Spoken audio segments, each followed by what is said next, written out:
The Labor Day weekend sale is on at Tanger Outlets. Score up to 70% off at top brands like Nike Factory Store, Crocs, J. Crew Factory, Gap Outlet, and so many more. Refresh your wardrobe with the latest arrivals for less from all your favorite brands this Labor Day weekend. Tanger Outlets, always on trend, always on sale. Plan your trip at tanger.com. You're listening to the Archaeology Podcast Network. You're listening to Tea Break Time Travel, where every month we look at a different archaeological object and take you on a journey into their past. Hello and welcome to episode 27 of Tea Break Time Travel. I am your host, Matilda Siebrecht, and today I'm savouring a clouty dumpling black tea, which is really good, actually. It's a lot more surprising than I thought. And the person who sold it to me, so I recently visited Scotland, where my parents live, and I went to the Aboyne Highland Games, and there was a fantastic stall there selling tea. So, of course, you know, I see a stall selling tea, I go over to the stall selling tea. And I went over and I had a look, and they had a very wide range of really cool looking teas. And this one just popped out at me, clouty dumpling black tea. And I smelt it, and it just smelled of spices and deliciousness. So I thought, yeah, I got to try this one. So I got that one. And they suggested having it with warm milk. So not with hot water, but with hot milk. And my goodness, it's delicious. It's so good. Clouty dumpling, by the way, for those of you who don't know, is a Scottish dessert. It's a bit like, for anyone who's had sort of a Christmas pudding, is kind of a thick fruit cake. So it's made with suet and with dried fruits and flour and eggs and everything, and sort of flavored with milk. And it can be nice and sort of moist, but sometimes it is a bit dry, I'll be honest. And so quite often you'll have it with cream or with custard or something like that. And it's very, very good. So that's what a clouty dumpling is. And it's also usually got some kind of spices in it as well. Anyway, that's what I'm savouring today.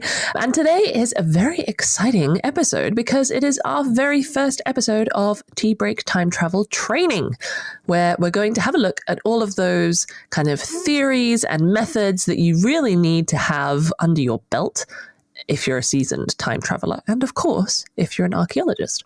So I'm going to try and give you a little bit of the theoretical and methodological background of the kind of research and the objects and the topics that we're covering in the sort of guest episodes, which will, as always, happen on the fourth Tuesday of the month. So these ones will be released on the second Tuesday of the month, and on the fourth Tuesday of the month, we'll have our regularly scheduled guest episodes. So, where shall we start with this Tea Break Time Travel training? Well, let's imagine you've gone back in time. You're looking at all these fantastic objects, all these fantastic things, but you want to know, is this actually authentic? What if someone else has traveled back in time and has put this stuff here before me? How do I know that this is the real deal? And of course, one of the easiest ways to know is by seeing how old those things are. Because if you've gone back to the year 1300 and you date something and it's also dates to the year 1300, you can be pretty sure that it's authentic and it's from that time period. By the way, if this idea and this conundrum is something that interests you, I would recommend checking out episode 8 of And My Trowel, where we look at time travel and the authentication of materials. Just shameless self-promotion there for my other podcast that's on the Archaeology Podcast Network. So yes, the easiest way to see if something really has come from the past is to check how old it is. So there's many, many different ways that you can do this archaeologically. There's lots of different methods you can use. And these methods depend on how old the sample is. They depend on the material it is. They depend on the context. They depend on how much of the sample it is. And how, I guess, accurate you want to be in terms of, various different aspects. So we're going to be covering a couple of different ones in the first few months. And we're starting today with one that is definitely one of the most commonly used within archaeology, I would say. And it's probably one of the most better known outside of the field of archaeology as well. I feel like most people will have heard of it, and it is radiocarbon dating, otherwise known as carbon-14 dating.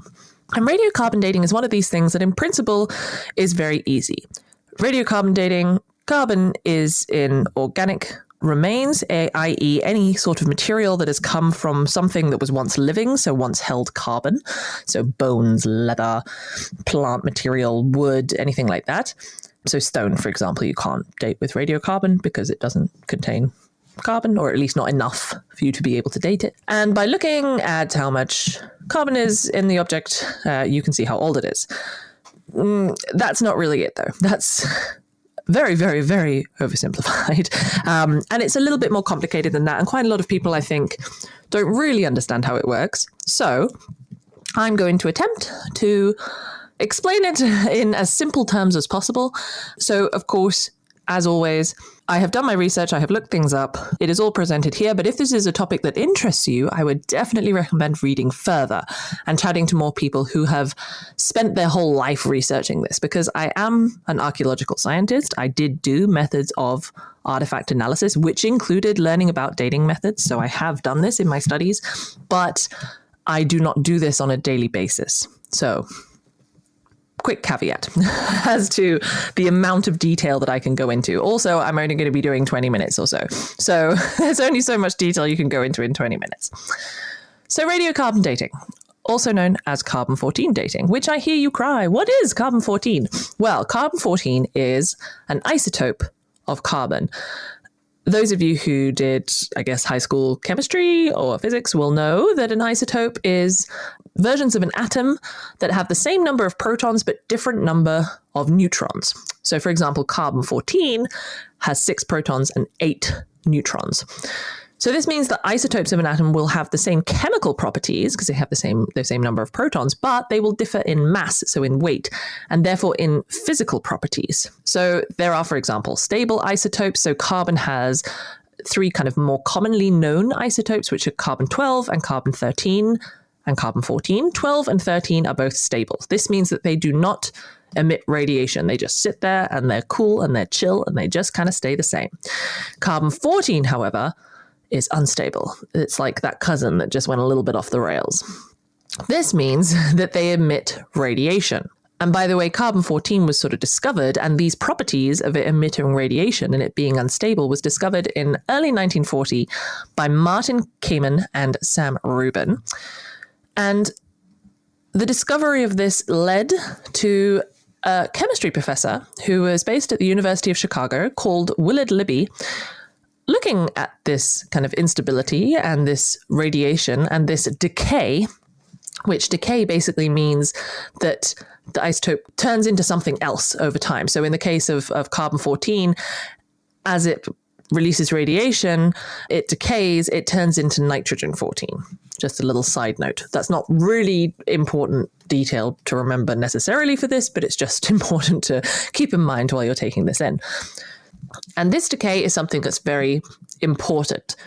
Now let's go back a little bit first. So carbon-14, the isotope, is basically created up in the stratosphere and then kind of moseys its way down into the atmosphere, where it is then absorbed by living beings in the form of carbon dioxide. So we all remember this from biology class, I'm sure, that carbon dioxide is part of that kind of living cycle with oxygen and breathing in, breathing out, all of that kind of thing, doing photosynthesis if you're a plant, things like that. So it's an important part of the living organism. And tests and research have shown that kind of the average concentration of carbon-14 that's in the atmosphere after having been created up in the stratosphere and sort of moseying down, that concentration of carbon-14 is pretty much equal to that can be found in a living being. So what does this mean? This means that basically living beings are regulating intake and outtake of carbon-14 in sort of equilibrium with the surrounding atmosphere. So that also means, though, that the carbon-14 levels in the body are sort of constantly replenished even when they're being used up, right? But what does that mean then when a living being dies? Because then they're no longer taking in new carbon-14 to replenish those kind of reservoirs within it that have been depleted. So that means that's where this decay comes in, because it emits radiation, it decays, and we know that carbon-14 has a half-life of about 5,600 years. So this means that after that time, around 5,600 years, a non-living organism will have half the amount of carbon-14 in it compared to when it was alive. So in other words, a creature that died 5,600 years ago will have half as much carbon-14 in it than one that is alive today. Again, this is pretty simplified. Like the actual calculations and everything like that is a lot more complex, but I didn't want to, it's a bit difficult to do on audio form without actually showing the calculations. And if I'm perfectly honest, there's a lot of numbers and signs and sigmas and everything in there, which I didn't want to go into too much detail about. So by using this half-life, Willard Libby, remember Willard Libby, the chemistry professor at the University of Chicago in the 1940s, realized that you could work backwards and you could see, okay, how much carbon-14 is left in this organic material that you have, be it bone, be it leather, be it paper, be it wood, whatever. How much is left in that? Let's calculate backwards based on this rate of decay, based on this half-life of 5,600 years, and see, therefore, how long this creature has been dead. And that is how you can then see how old something is. There are, of course, some issues with this, and we're going to get to that in a second. But interestingly enough, so Willard Libby actually won the Nobel Prize for his work on radiocarbon dating because it was such an amazing kind of discovery and such an amazing idea that it really just revolutionized archaeological research completely. Because before then, we had to rely a lot more on typologies. We had to rely on dendrochronology, which I'll get into in a different episode. And we had to, sort of compare things a lot more. Whereas this way, you had a method of looking at a sort of individual sample and ascertaining how old it was. So it really was game-changing in terms of archaeological research. And my favorite fact about this, by the way, so in order to kind of test whether this was actually valid, whether it was accurate, Willard Libby, of course, tested lots of known samples of known age and was able to demonstrate that, like, yes, look, if we use this method, it's very accurate in determining how old things are. He also looked to check, like, look, you can see that the older a sample is, the more carbon-14 it has. The less carbon-14 it has, sorry, getting confused. So if a sample is older, it will, of course, have less carbon-14 in it because it will have been decaying for a longer time, right? And so one of the ways that he did this, he did a couple of different tests and experiments, but one of his tests was looking at the gas methane, which contains carbon. And one of his samples of carbon from methane, he extracted from kind of natural gas to a fossil fuel, which, if you think about the time that it takes to kind of create that fossil fuel, the carbon-14 should have decayed long, long, long ago. It should have little to no carbon-14 left, right? And his second sample that he used as a comparison, he wanted a modern sample of methane. Where do you go to get a modern sample of methane, especially if you're in the city of Baltimore? You go to the sewers and you get it from poo. So according to his hypothesis, that should be extremely rich in carbon-14 because it's just been produced by humans. It's still pretty fresh. And that's exactly what his results showed him as well. So the ancient methane had no carbon-14. However, the methane that had newly been excreted by humans was pretty rich in carbon-14. So this is a very interesting fact that, by the way, was featured in the book by John Mara, Hot Carbon, Carbon-14 and a Revolution in Science. So yes, that's my favorite little fun fact. So that was a lot to take in. Hopefully you're still with me. Let's quickly top up our tea and we can continue with looking at the practicalities, but also, of course, the issues of radiocarbon dating. Welcome back, everyone. Hope you're feeling refreshed. Hope your brains are still buzzing with excitement about learning about all of this radiocarbon dating. And I hope that it is making sense. I hope that you understand how it's all sort of working. It is sort of quite a simple concept in reality, but it's sort of complicated to think about, I think, is these things. And if you reason it out and kind of think of practical examples, then it makes more sense. So hopefully that's what I've been trying to do.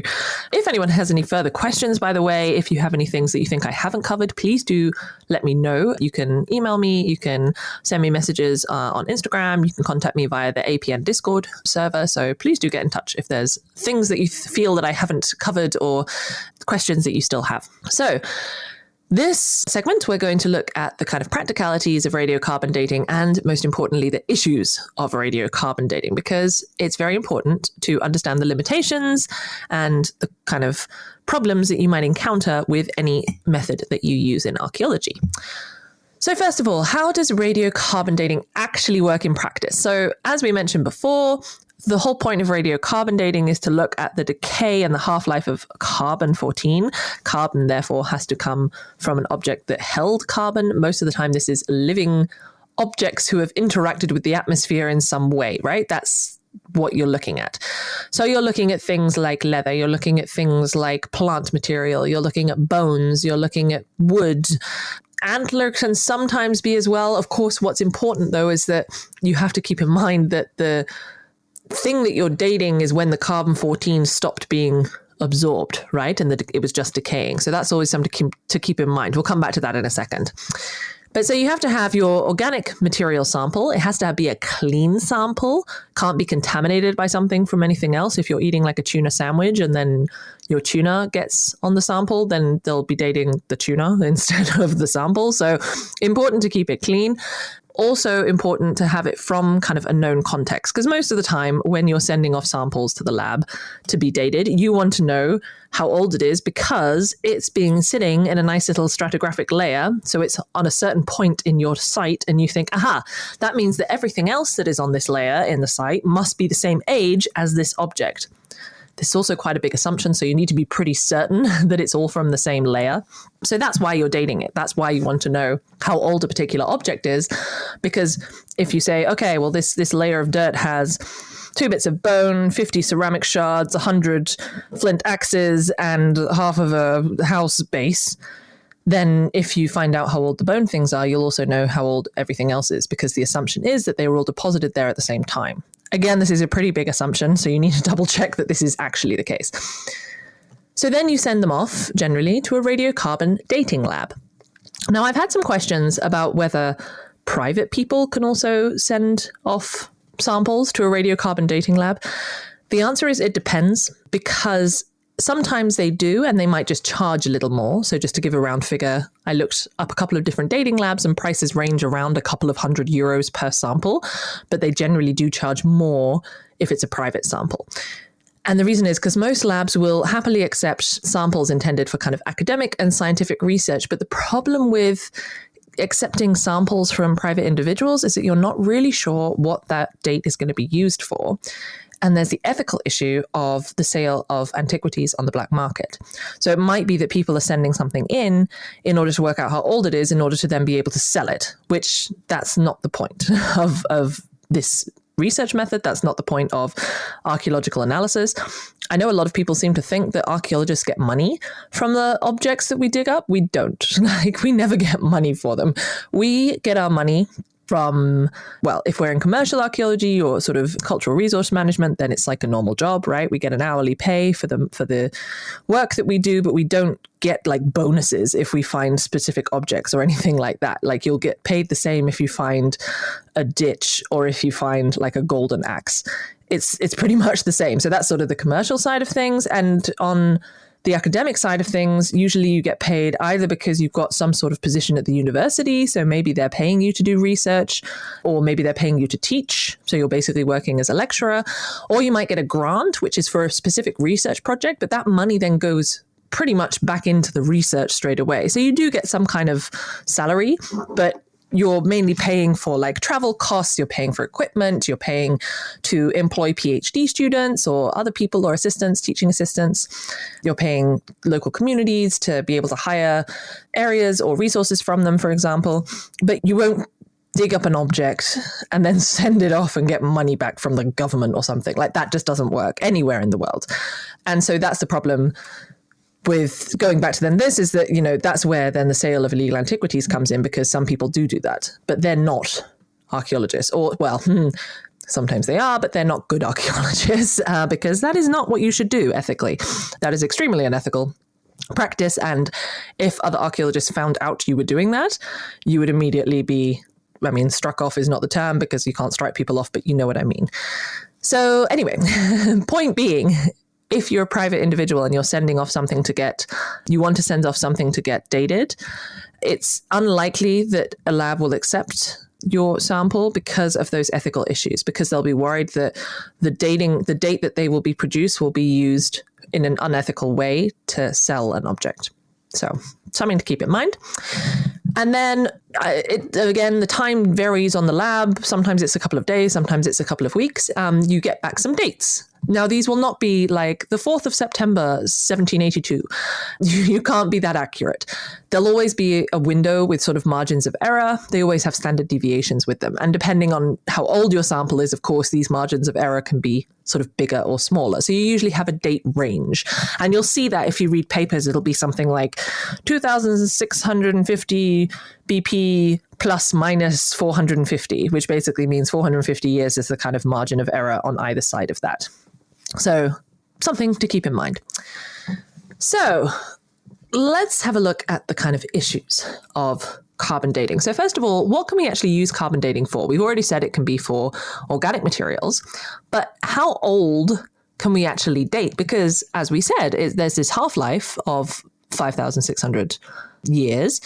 And you can still date things that are older than 1,300 years, 1,200 years, sorry. You know, it's not that the carbon is completely depleted. It's just that that's the kind of rate of decay, you know? So you can accurately date things, and there's a bit of debate about the exact date, but generally you can accurately date things up to around kind of 40,000 years old. But after that point, there's not really enough carbon left in the material to be able to accurately date something. And the assumption is that past 60,000 years, it's pretty much impossible because there's usually no carbon left to kind of look at. So it's really hard to work out how old something is if you only have a tiny, tiny, teeny sample. So that's also something to keep in mind. If you see any studies that say, yes, and we radiocarbon dated this and it's 120,000 years old, that's rubbish because there's no way that there would be enough carbon left in that sample to be able to actually date it. When you send off your samples, you usually need a decent amount of material, by the way. This is something, maybe I should have included this in the practical things. I've listed it here in my issues list.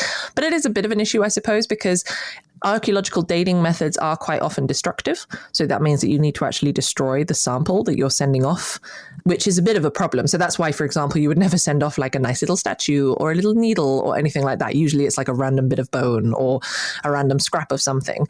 You don't want to send anything that's too valuable in itself. So because quite often you need to send between sort of 10 to 100 milligrams of material. And there's other dating methods which need a lot less. And there are actually some newer methods like AMS which enable smaller sample sizes, but I'll deal with them in a sort of future episode. But the point is you are required to send in material that then you won't get back, right? You'll just get the dates back. So that's also sort of a bit of an issue of carbon dating, if you think about it, because you're limited in what you can actually send because it has to be something that you're not worried about losing, that won't provide any other information about the context of the site. And something that I sort of mentioned a bit before, just because an organism died at a certain time, that doesn't mean that you can necessarily date a site to that same time. So for example, I said that if things were in the same layers, right, then you could date those things and then you could date that layer and then you could say, that's the time that site was.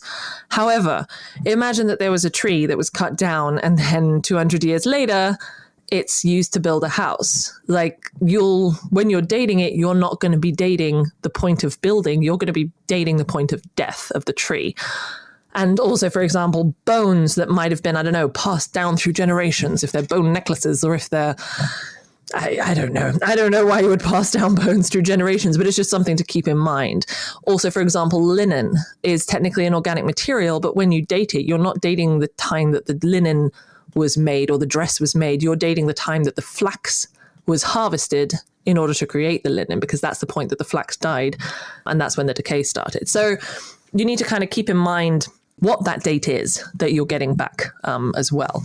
So that's also just a little bit of an issue that you need to think about with those things. And then there's two pretty big issues that come up a lot in radiocarbon dating. So we already mentioned sort of the oldest date that you can do. So 40,000 years accurately, 60,000 years at a pinch. So also the newest dates that you can do. It's sort of generally assumed that post 1950, it's pretty inaccurate to do radiocarbon dating. Why is this? Well, in the 1950s, there was a lot of nuclear testing. And what does nuclear testing do? It creates radiation in the atmosphere. And it basically meant that suddenly the levels of carbon-14 in the atmosphere increased dramatically, like a lot more than there were before. So that means that anything kind of after this time in terms of the atmosphere, it's not, because the whole assumption of the radiocarbon dating, if you remember, was that there's a bit of an equilibrium between the atmospheric levels of carbon-14 and those in living organisms. But if then you have a sudden change in the atmospheric levels of carbon-14, this will then affect the accuracy of any dating that you do, because you're always comparing it to that atmospheric level. So this can still be kind of taken into account. So this therefore means that any radiocarbon dates from the past still have to be calibrated against a reference standard from the year 1950. And that reference standard is calculated from samples of oxalic acid at known concentrations of carbon-14. So that it's compared to that point where suddenly you had this increase to make sure that any inaccuracies or any kind of anomalies from that are taken into account. So you do have calibration in radiocarbon dates as well. So that's something that happens. Interestingly enough, by the way, the nuclear testing 1950s is the reason that BP came about. BP, I don't mean the oil company, I mean before present. So you might be familiar with BC, before Christ, and AD. And one alternative that is often used is BP, before present. And what is present? Present is the year 1950. And this is because archaeologists needed something that would define dates before that point in 1950 with this reference sample against which everything is calibrated. So when you see samples saying before present, they don't mean literally before present as in like now the present day, they mean before 1950. And originally it was only supposed to be used for those dates achieved using radiocarbon dating, but now it's sometimes used in other contexts as well. So there we go, fun fact for you. So that's kind of one of the major issues of it. Another major issue is what's known as the marine reservoir effect.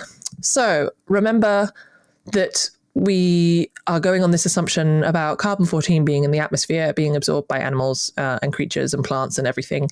And that's the sort of baseline for our rate of decay and our half-life. So the atmosphere and the oceans and the biosphere, they're referred to as radiocarbon reservoirs because they contain and they store carbon-14. So when you consider the oceans, it's quite different from the land, because on the land, you have the carbon-14 that's coming down from the stratosphere and being, carbon dioxide and the carbon-14 in organisms. But the oceans, there's also another kind of carbon-14 that's created in what is called the deep ocean. So this means that organisms that live in the ocean or even in other marine environments, there's been some interesting research on that, won't necessarily have the same concentrations of carbon-14 as those living on land, because they're absorbing their carbon-14 from both the atmospheric and the deep ocean reservoirs. And this is shown to kind of affect the accuracy of the dating. So genuinely, samples from marine-based organisms often end up being dated as around 400 years older than they actually are. So there is a way to calibrate for this, of course. So either you just take that into account, although that's pretty inaccurate as well.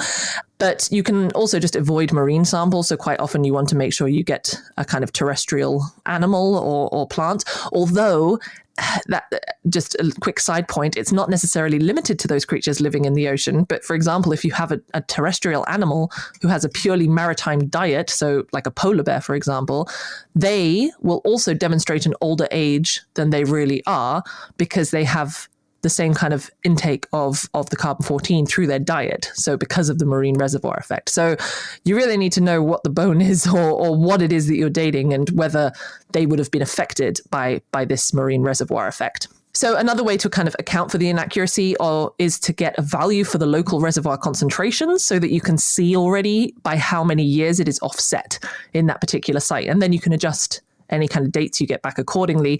But this is, of course, very dependent on the data and on the samples that you have. But so that's something that a lot of people have to take into account. And for example, I know that in the Arctic, it's a lot stronger. There's a lot more offset with the marine reservoir effect than in other oceans, just because of various things with the atmosphere. So because you're so dependent on the kind of concentration of carbon-14 in things, you need to make sure you understand what the levels are in the place that you are as well, and in the kind of context or the reservoir that you're looking at as well. So yeah, those are a couple of the issues and the things to keep in mind. Luckily, we recognize these issues, and luckily there's lots of research being done on how we can kind of account for the inaccuracies and the anomalies that are created through these issues. So quite a lot of the time, they're not even really a problem. They just have to be calibrated or accounted for. But again, it's just something to look out for if you're looking at other studies and things as well. Check that they have actually calibrated for that and they have actually accounted for that, because if they haven't, then they might have very inaccurate dates. So that brings us to the end of this quick introduction to radiocarbon dating. I hope that it was interesting. I hope you learned something. I hope things are a little clearer and they're not just more complicated. And yeah, next month we're going to be looking at a different dating method. Haven't quite decided which one yet, so we'll have to see what inspires me over the next week or two. Keep an eye out, by the way, for this month's guest episode, which will feature Dr. Adrian Maldonado and look at the Galloway Hoard. So that will be out, as always, on the 4th Tuesday of the month. So I hope that you enjoyed our training session today. If you want to help support this show and all the other amazing series that form the Archaeology Podcast Network, you can become a member. You'll be helping us to create even more amazing content. You'll also have exclusive access to ad-free episodes and bonus content. For more information, check out the homepage at archaeologypodcastnetwork.com. I hope that you enjoyed our journey today. If you did, make sure to like, follow, subscribe wherever you get your podcasts, and I'll see you next month for another episode of Tea Break Time Travel. This episode was produced by Chris Webster from his RV traveling the United States, Tristan Boyle in Scotland, DigTech LLC, Cultural Media, and the Archaeology Podcast Network, and was edited by Rachel Roden. This has been a presentation of the Archaeology Podcast Network. Visit us on the web for show notes and other podcasts at www.archpodnet.com. Contact us at chris@archaeologypodcastnetwork.com.